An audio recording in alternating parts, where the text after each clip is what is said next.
Well, with me is Emeritus Professor and former Head of the Department of Philosophy at University College London, Professor Ted Hundrich. Professor Hundrich, welcome to Double Standards. Let's begin with this bid for UN statehood by the Palestinians. You've talked about Palestine in your work for decades. I think it's an excellent idea that they are trying it on. I think it's an absolute moral disgrace that the President of the United States turns out to be a little bit of an Uncle Tom when he's up against neo-Zionism. That's my quick answer. Obviously, to Ofcom, we're not being racist here. You've most controversially, perhaps, tackled a subject not just specific to Palestine, a more general subject about politics and the role of political violence. Before we get on to that, what made you choose that as a subject to concentrate on, and why do you think so few people do concentrate on that subject? It was chance that got me into it. When I was a young lecturer, the professor said, "Write a book on the justifications of punishment for me, please." I did, being a sensible, rational young lecturer. Then some Americans said, "You've written about the justification of punishment. Turn your attention to political violence."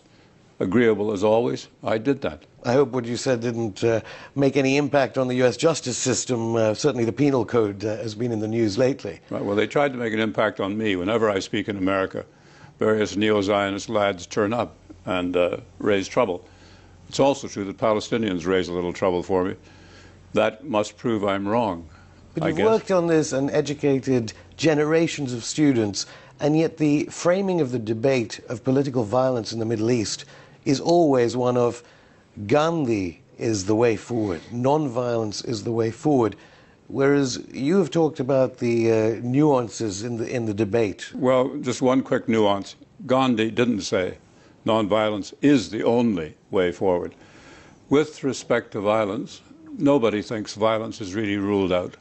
If a woman is in the course of being raped and she can stop him by banging him on the head, does anybody believe she's supposed to remonstrate with him instead?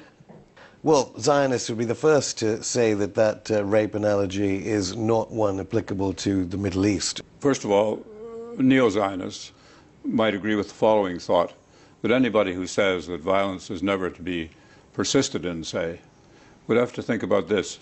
When the Russian troops with the tanks were on their way to end the Holocaust, should they have stopped and said, let's have a conference in Geneva instead and discuss this? Nobody thinks that. It's simply not the case that anybody really believes there's no place for political violence. Now, as for whether or not the analogy of rape is one that can be brought into connection with what the neo-Zionists are up to in Palestine, it seems to me very simple.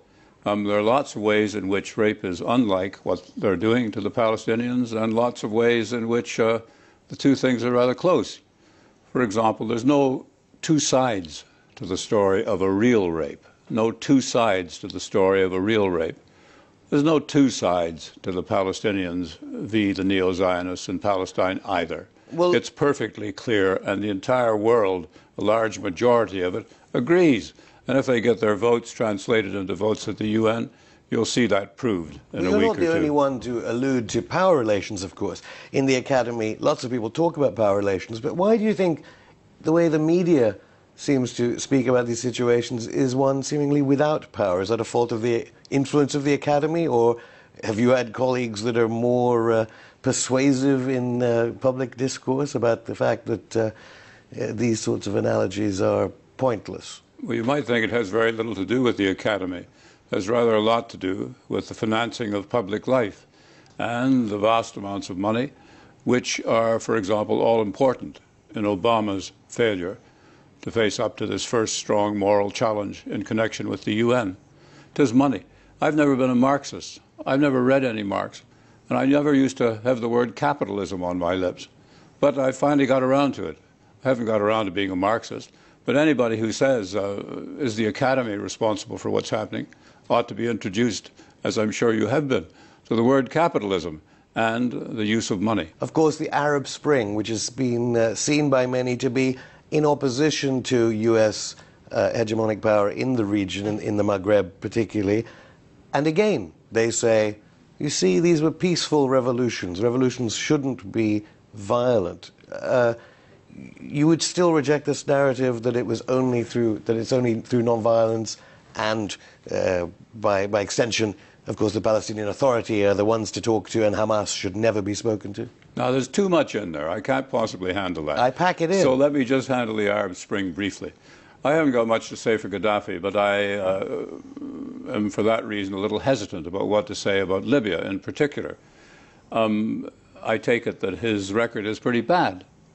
But I'm curious as to what kind of a society Libya was. I actually don't know. And I'm even more curious about what kind of a society is going to come out of the Arab Spring in Libya. I am, as you know, a professor of philosophy, so I go by other professors. And I heard one on the box sometime within the last fortnight or so.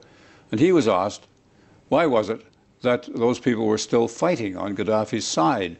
And he gave three answers. And the first was because of tribal connections. And the second was because of regional connections. And the third was they were fighting for Gaddafi against the incoming government because they were connected with the side he was also connected with. The third thing, the poor. Well, now, I don't really know about that. But I'd like to wait a little bit to find out what I think about the Arab Spring. Wait until I get a few more facts. When it comes to Gaza, because certainly there's unanimity, seemingly in the media, framing of the debate, Gaza, Hamas, they're not to be spoken to. We now have leaks showing that the Americans say we'll only talk to the Palestinian Authority. What is happening in Palestine, what is being done by neo-Zionism, is such that it gives the Palestinians, I happen to believe this and it's got me into trouble, gives the Palestinians a moral right to their terrorism against neo-Zionism within all of historic Palestine. A lot of people believe that. Few people are in a position to be able to say it because they need votes or they need friends or something like that, or they're too young. But you've been giving a philosophical justification from first principles, it has to be said, for this for years, and yet even the regulator of this program, when it's broadcast in Britain, may say what you just said is inciting violence. How is it that things seem to have got worse since you've been working on these topics? Well, I've lately written a book whose title I'll give it. It's called Humanity, Terrorism, Terrorist War, and he'll find a section in there on incitement and what incitement is. I'm writing books. I don't incite people. I just give them the best possible reason for thinking that the Palestinians have a moral right, ... But, of course, in return, you have been vilified. I think you were even thinking of suing someone for calling you an anti-Semite. How long do you think that confusion between anti-Zionism, anti-neo-Zionism, as you call it, and anti-Semitism is going to persist? I think you shouldn't sue anybody for what could properly be regarded as an inane lie. Inane falsehoods don't really need suing. I happen to have been married to a Jewish woman. I've got Jewish people in my family. The general idea that I'm an anti-Semite is at the level of the public relations of Cameron. It's that kind of drivel. Do you think it's got worse in terms of being able to debate subjects like the ones that you have been debating? It's the case, to be a little more serious, that public discourse in Britain, and certainly in America, has been dragged down to a level such that getting a hearing for certain views is more or less impossible. I'm not quite sure what to do about that.